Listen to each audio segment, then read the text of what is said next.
So this month, we are wrapping up our theme on the art of discernment. Do y'all remember that?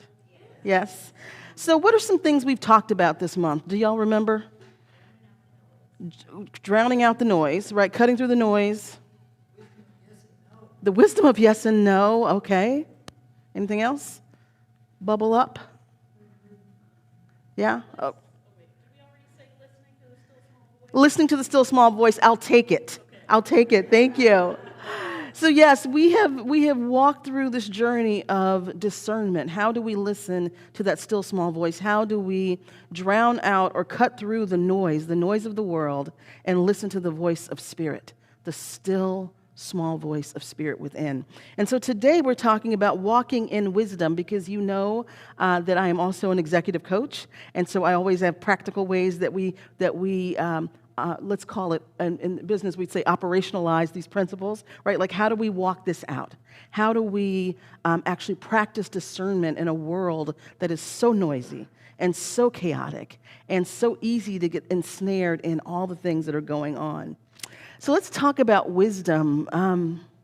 Last week I talked about how we have an abundance of knowledge, right? Right now, every person has in their pocket zillions of tunes. I think Steve Jobs said once, in speaking about the what was it called then? The iPod? Was it the iPod? Yeah. So it was the iPod, and he said, I want people to have 1,000 songs in their pocket, right? How quaint that was, because now we have like 1 million.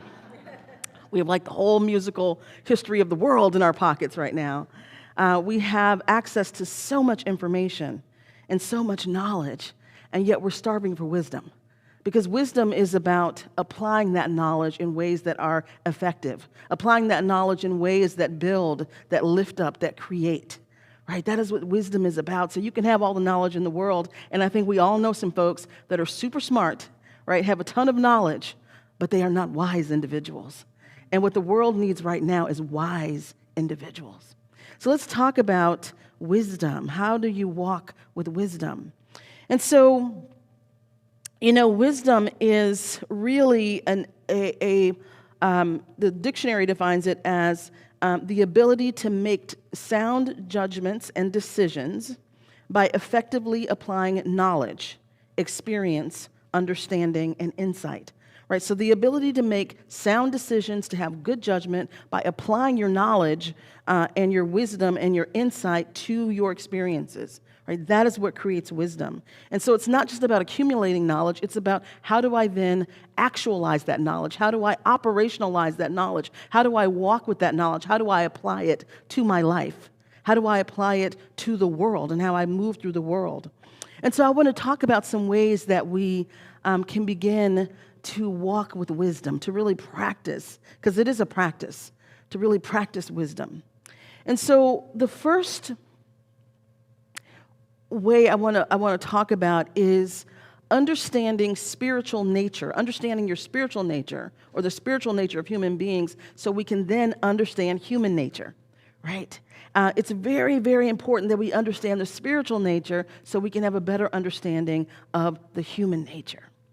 So spiritually, here's what we know and here's what we teach in Science of Mind. Ernest Holmes says there is a universal mind, spirit, intelligence that is the origin of everything. It is first cause. It is God, right? It is everything. And in our opening, what we believe, I believe in God, the living Spirit Almighty, indestructible, one absolute self-existent cause. There is one power, one presence, one life, one intelligence. So that is the spiritual nature of all things, that each of us is crafted out of this one, right? Each of us are divine expressions. We also say in the what we believe, it says, I believe in the incarnation of spirit in all, that we are all incarnations of the one Spirit. We are all each unique expressions of the one. And so that is our spiritual truth, our spiritual origin, our spiritual nature.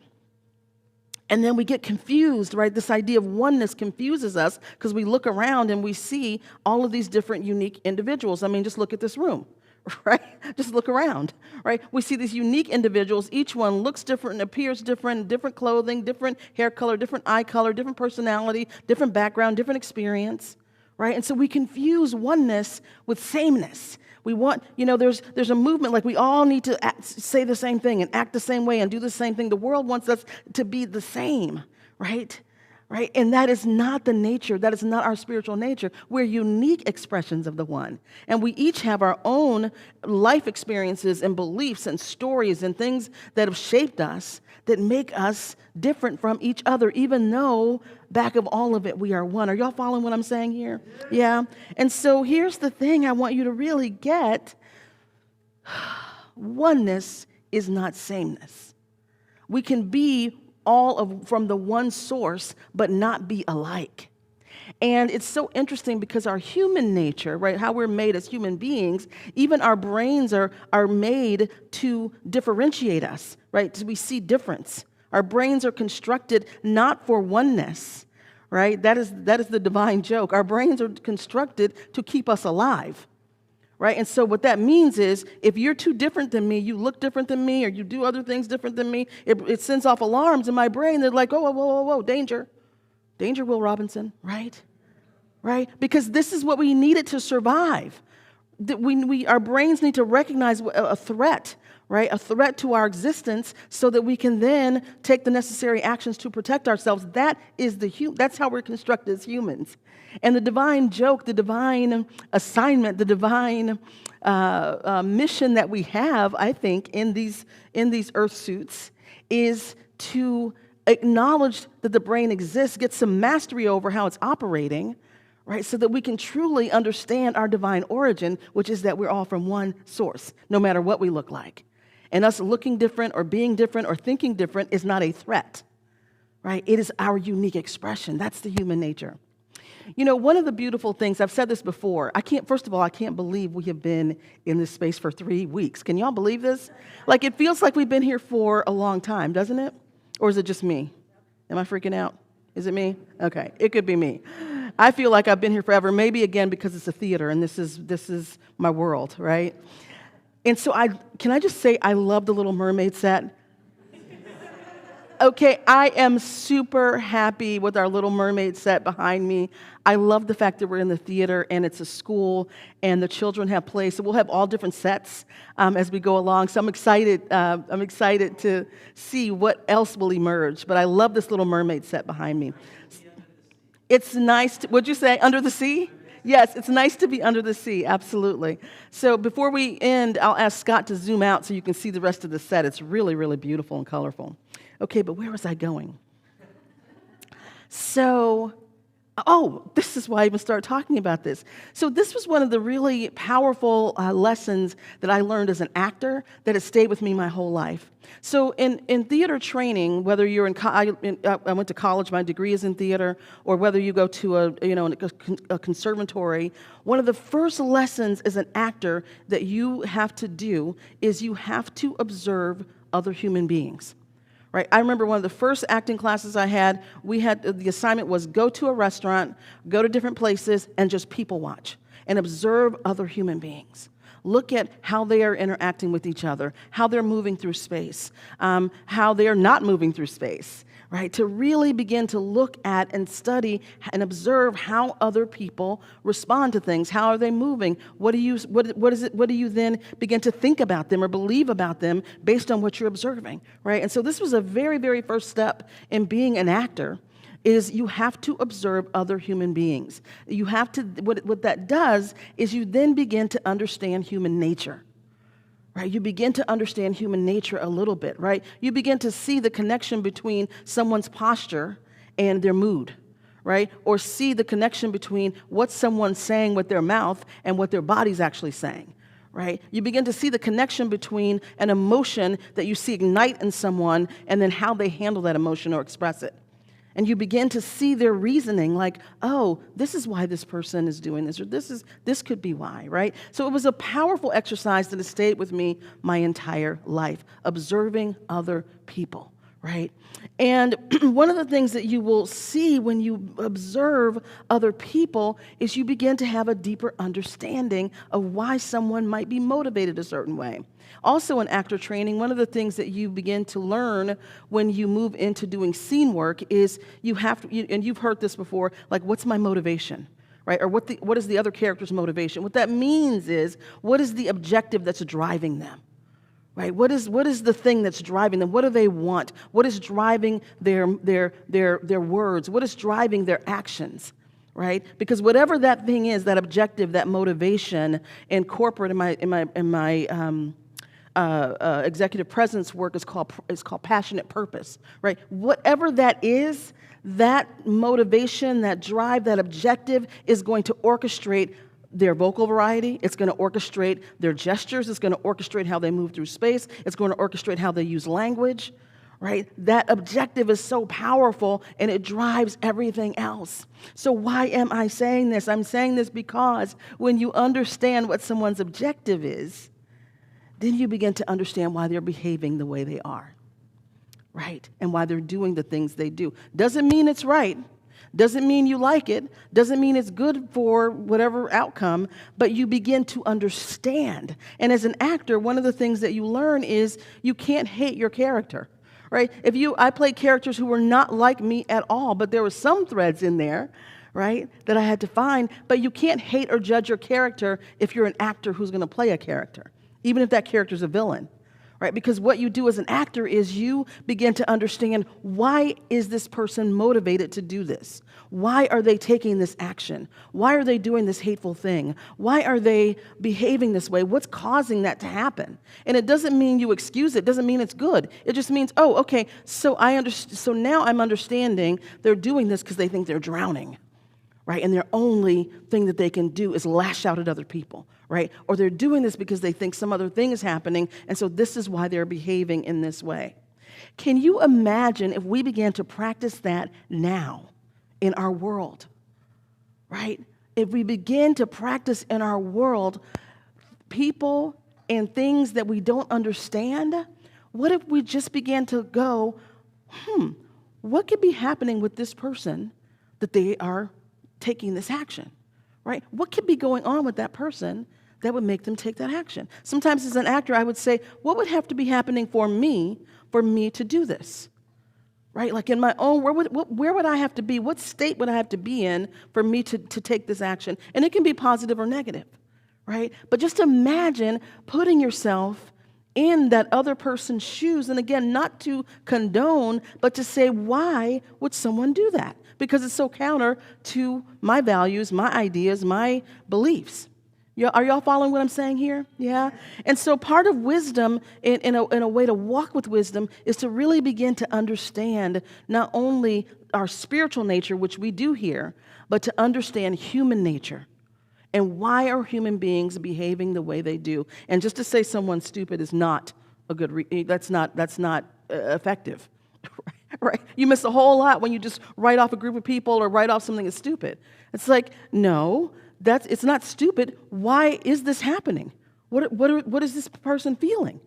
What are they afraid of? What are they trying to accomplish? What is their motivation? What is their objective? Right? And then you begin to be drawn into a better understanding of human nature. So that's one way to walk with wisdom through the world. And again, if this is something, here's my charge to you. This week, I guarantee there's going to be something that ticks you off or scares you that happens, okay? And that delights you, all right? So my charge to you, your coaching assignment, if you choose to take it, is I want you this week, for something or someone who triggers you this week, I want you to begin to ask, why would this person do this? How must they feel? What's going on for them that they would do this or say this? What are they operating from? What is their motivation, right? To begin to ask those questions, right? Can y'all do that? Okay. All right. So do it for someone that triggers you in a positive way and someone that triggers you in a negative way. Now, the second way of walking with wisdom, right? Walking with wisdom is when we learn from our mistakes. right? When we learn from our mistakes. Now, I don't know about you, but there have certainly been times, and, could be recent times, where, I keep doing the same thing over and over and over. Anybody else do that? Yeah. It's like, how many times am I going to burn my hand on this oven? Like, I know it's hot. I have burned my hand before. I know this already. And yet I am inexorably drawn to touch it again, right? Just one more time. Just one more time, right? And so that is not learning from our mistakes, right? Just keep doing the same, looping through the same thing over and over and over and over. And here's the thing, wisdom is born from our mistakes. Deep wisdom is born from our mistakes, from our successes as well. But deep wisdom is born from our mistakes. When we fall down, when we stumble, when we, fumble the ball, and then we have to figure out, how do we get it back together? How do we get back upright? How do we move ahead? How do we move on, right? That's when deep wisdom is born, right? When we really, really learn from our mistakes and pick ourselves up. We grow strength, we grow applied knowledge, we grow wisdom, we grow resilience. And resilience is a part of being wise, because when you are resilient and when you've made some mistakes and you've fallen down and you've gotten back up and you've fallen down and you've gotten back up, when you do that enough times, you then know that whatever is happening for yourself, for your family, in the world, you know there will be a time that you get back up. Wisdom tells you that, right? There is no final time until God says it's the final time. So we know that no matter what we're going through in our individual lives, what we're struggling with, what we're grappling with, what the world is going through, it is temporary. This too shall pass. This too shall pass, right? We will get back up, because that is what we do. We have all proved it in our lives time and time and time and time and time again. We've proved it as a collective time and time and time and time and time again. Right? In the Bible, it says, though the righteous fall 7 times, they rise again. Right? You can fall again and again and again and again. You rise again. Eckhart Tolle says, life will give you whatever experience is most helpful to expand your consciousness. Right? And right now, we're in a big consciousness expander, individually and collectively. We are being stretched. Yes. Exactly. We are being stretched. We are being called upon to expand our consciousness. We're being called upon to know more and more and more of the spiritual truth, right? That is what is happening. And so we know, because it's happened in our lives, it's happened for us collectively, we know we'll rise again, we'll stand up again, right? Unless God has said it's the final word, it's not. Yes? And so that's part of wisdom, is really being able to walk, because really being able to walk with our mistakes and our falling downs, because we will get back up. We will rise again. That is certain. Yeah.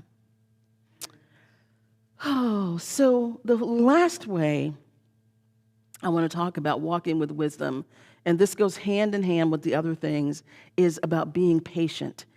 Anybody here impatient? Yeah. Yes. Totally impatient, right, about some things.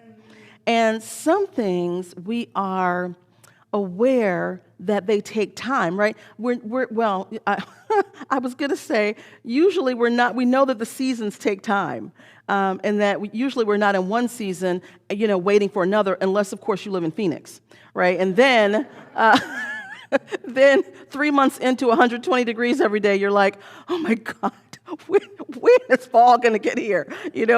When is fall? So at least it'll go to 100. But we are aware that there's a season for everything. There's a season for everything, right? The gestation of a child, giving birth, creating a child, takes 9 months, right? Somewhere in there, not 7 to 9 months. So at month 1, it's sort of difficult to be like, oh my God, I can't wait. That's a long time. If you're already chomping at the bit, you're going to be patient, because you know that baby needs to develop, right? And if it's a creative baby that you're birthing, or for those creatives in the room, whether it's a book, whether it's music, whatever it is, you know it takes time, right? Just like wine, it takes time. It takes time for things to come to their maturation. It takes time for things to develop and to evolve. It takes time for things to be ready, to be expressed, to be consumed, to be out in the world. It takes time. And yet there are times in our lives where we want something like that. We live in a microwave culture where we want right now. I want to manifest $1 million right now, right? I want my new da-da-da, whatever it is right now. I want this relationship right now. I want this whatever to happen right now. And sometimes, all the time, we're in divine timing. And there are times where it is not in our best interest for whatever it is we say we want to happen right now. There may be something we need to learn. There may be something we need to let go of. There may be something we need to embody or embrace. There may be, we might not be in the right location for that to happen, right? So we can want these things, and when they're not happening, just trusting and knowing that there is a divine timing that already knows exactly the right time, the right location, the right place, the right circumstance, and the right ingredients. Do you know how it knows? Do you know how? Do you know how? Hello? Does anybody know how we know? Well, I will tell you. How about that? We know that Spirit knows exactly because Spirit created us. It created us. It created all things. God knew us before we were shaped in our mother's wombs. It created us and knew us intimately before we ever were even a thought in anyone's mind. Before our parents incarnated, God knew us. From the beginning of time, it knows us. It created us out of itself. It knows every molecule, every cell, every atom of our being. It knows us. So it knows then how to orchestrate our lives. So something that we're asking for and asking for and asking for, and we have free will. So I know some of you know this. You have free will, and you can manifest or reveal anything you want if you just put your mind to it. But how many times have you done that? And it was whatever it was you asked for, it was not what you thought it was going to be, right? It was not that delightful experience you thought it was going to be, or it didn't bring you happiness that you thought it was going to bring you, right? And so when we have patience, what it says is, I am trusting you, God. You made me, you know me, you knew me before I even got here. And so I'm trusting that you know when is the right time for this relationship, or when is the right time for me to have more money, or when is the right time for me to have my body be healed, or when is the right time for me to write this book, or whatever it is. God already knows. Already knows. So part of wisdom is I am trusting in that still small voice. And I am doing my prayer work. I'm getting aligned with the divine. I'm doing my meditation work. I'm walking in my spiritual practice. And so then I know and I can trust that things are unfolding for me in divine right timing. And I don't have to get anxious about it. I don't have to, get things into a ringer about it, right? I don't have to freak out about it. I don't have to be grasping at straws and destroying other people and hurting other people and taking from other people and competing with others, because I know God's got my back. There is this term, it's the slang term now that I love called let me cook. Do y'all know, have y'all heard that? Let me cook, right? And so what let me cook means is it means that someone, I got the actual dictionary definition so I can explain this properly, but it means to allow someone to continue doing something they are skilled at or are performing exceptionally well without interfering or interruption, right? Let them do their thing and do not interrupt, right? And so you'll hear people say, so-and-so's, they're playing great music, let them cook. Don't stop it yet. Let them cook, right? Let them go, right? And so I want us to apply that to God. Let God cook. It already knows. It already knows how to unfold everything. It already knows what we need.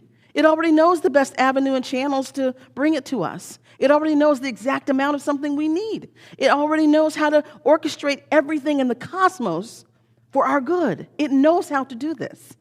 And so if we just do our prayer work and let it go and don't be attached and just let God cook, amazing things happen, and you all have experienced that. I know because I talk to you. So I know the miracles. I know the demonstrations. I know the transformations. I know the things that have unfolded in this room with this group, right? When you just let God cook, do your work and let God cook. Take your hands off of it, right? I think that's similar to Jesus take the wheel, right? It's like, I'm just going to take my hands off of it. Yeah, because there's something wiser than me that knows already. So these are the ways that we begin to walk in wisdom, to walk with wisdom through life. Yeah? And so just know then that the things that we're seeing in the world right now that may be upsetting, that may be disturbing, that may be fear-inducing, fear-producing, I will say it again and I will say it every single Sunday, get thee to your meditation chair, right? Get thee to God. Get centered in the rock and walk with wisdom. Begin to allow that still small voice to move you and navigate you. It may tell you, don't take this trip right now, or don't do this, or take this trip, right? Or don't go on Facebook right now, or go on Facebook, right? But allowing that still small voice to move through you and to guide you, and you have to be in relationship with it to actually hear it. Yeah? So this is how we begin to walk with wisdom.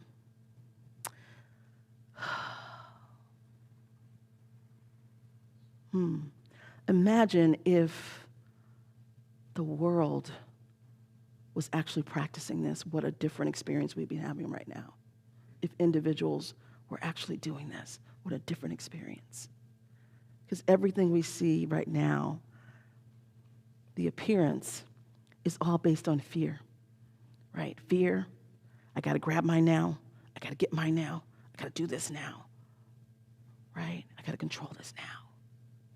And what a different world it would be if we would just understand our spiritual nature, look clearly at our human nature, right? Learn from all the ways we've fallen in the past.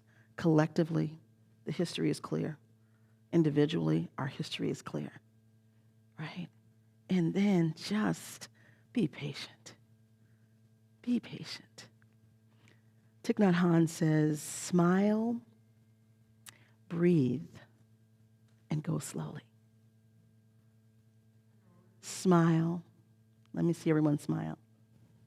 Okay, breathe. Take a deep breath. There we go. And go slowly.